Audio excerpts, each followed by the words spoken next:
Um fenômeno alarmante da pseudocultura brasileira contemporânea é a importância desmesurada, beirando a idolatria, que se dá a um pensador fraco e capenga como Antônio Gramsci. Recentemente um grande jornal paulista, talvez ignorando que há 30 anos esse ideólogo italiano é o autor mais lido e venerado na esquerda local, anunciou em 6 festivas páginas a reedição das obras dele como se fosse um Fiat Lux destinado a renovar de alto a baixo o pensamento brasileiro. É como dizer que a Hebe Camargo está revolucionando o estilo dos programas de auditório. Nem Jorge Amado, que é uma unanimidade nas afeições nacionais, ou Gilberto Freire, que foi o nosso pensador de maior repercussão mundial, podem competir com o fundador do Partido Comunista Italiano em número de teses consagradas às suas obras por universitários brasileiros. No entanto, Gramsci não teve uma única ideia que já não circulasse, em versão melhor e mais consistente, no ambiente mental europeu da sua época. Tudo o que ele fez foi orquestrar com lugares comuns um novo conjunto de pretextos para o exercício do maquiavelismo político com boa consciência, isto é, com falsa consciência.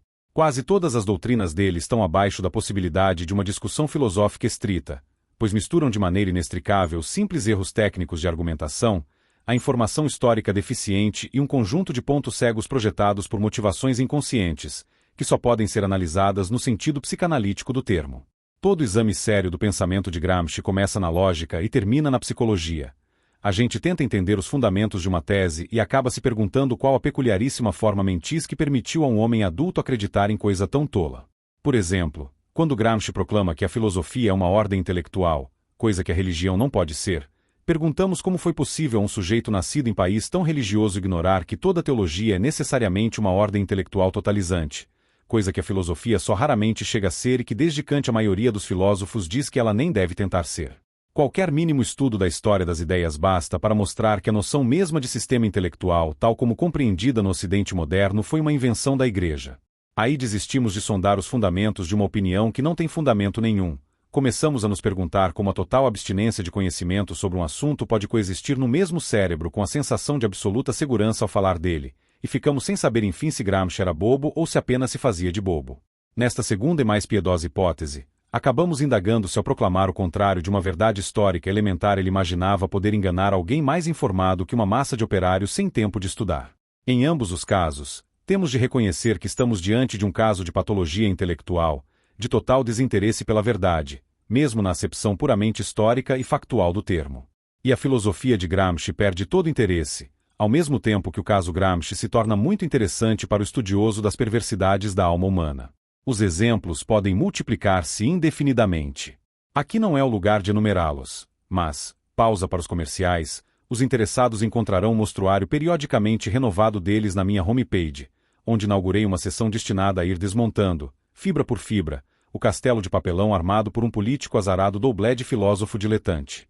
Qualquer que seja o assunto sobre o qual lança seu olhar, Gramsci projeta sobre ele o monumental escotoma, uma área cega formada em parte por preconceitos, em parte por desinformação, em parte pela mistura de ambos, isto é, pela ignorância providencialmente seletiva daquelas precisas coisas que é necessário ignorar para acreditar no que ele está dizendo.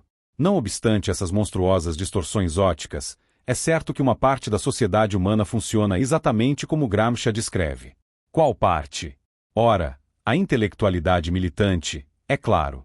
Ela funciona como Gramsci diz que funciona, não apenas pela razão demasiado óbvia de que as pessoas que a compõem leram Gramsci e fazem o que ele sugere, mas porque todo o sistema de Gramsci é uma racionalização das ambições de poder dessa categoria de seres criados pela expansão ilusória do ensino superior, o proletariado intelectual, como chamava Otto Maria Carpiaus, as massas de bacharéis pseudoletrados que não encontram uma função útil na sociedade e um belo dia acabam por descobrir, com mal disfarçado alívio, que em vez de se matar eles podem simplesmente inventar uma nova sociedade à sua imagem e semelhança, onde os sapos virarão príncipes e vice-versa, isto é, onde todo mundo que não seja como eles se sentirá tão mal como eles se sentem hoje.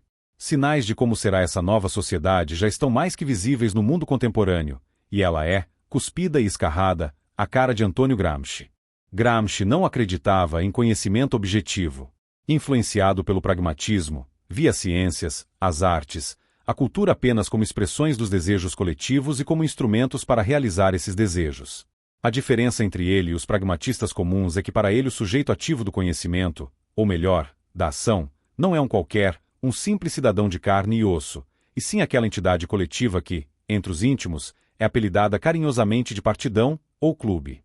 Proletário em intenção ou imaginação, o clube compõe-se essencialmente de intelectuais, e a função dos intelectuais, sejam os sócios do clube, sejam os do time adversário, não é produzir conhecimento, no sentido de uma descrição ou compreensão da realidade, e sim um discurso legitimador de interesses de classe.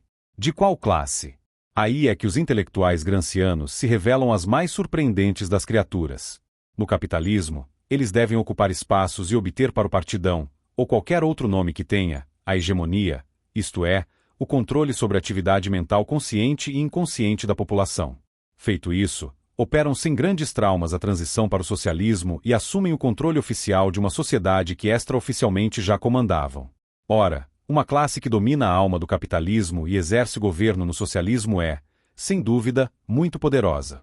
Quando Gramsci diz, portanto, que a atividade intelectual consiste em produzir discursos legitimadores de interesses de classe, parece impor-se a conclusão de que a classe capaz de mandar em dois regimes deve ter o melhor discurso autolegitimador. No entanto, não é isto que diz Gramsci. A classe intelectual não tem um discurso em causa própria. Ela fala apenas em nome dos capitalistas ou dos proletários. Não é um milagre.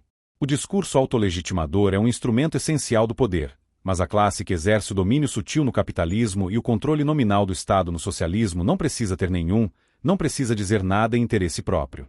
Parece uma contradição lógica da doutrina, mas na verdade é coisa pior. O intelectual gramsciano é realmente o sujeito que exerce a hegemonia hoje, o poder de governo amanhã, sempre dizendo que quem manda não é ele, sim os capitalistas ou os proletários. Não é só uma falha de lógica, é uma falsidade existencial.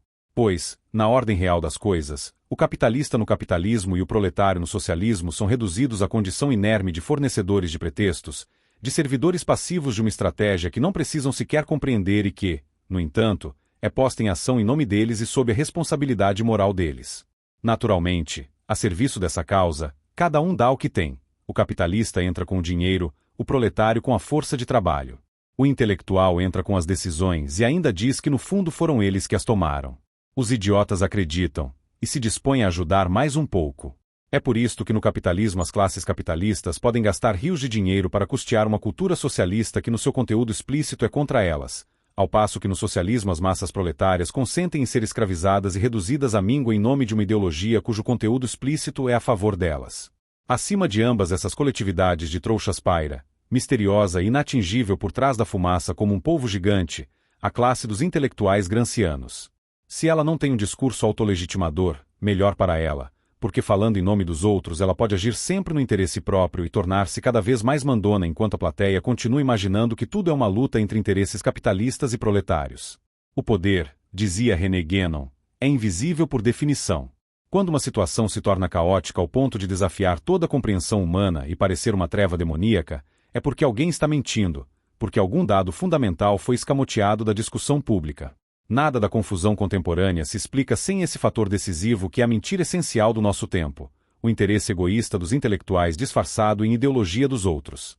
A intelectualidade ativista, que tem o domínio sobre os canais de formação da mentalidade, desde os consultórios de psicoterapia até a Unesco, passando por todos os cargos superiores na mídia e por uma infinidade de ONGs que dão palpites em tudo, vive e próspera sombra protetora de um discurso de luta de classes onde a única classe vencedora nunca aparece no ringue.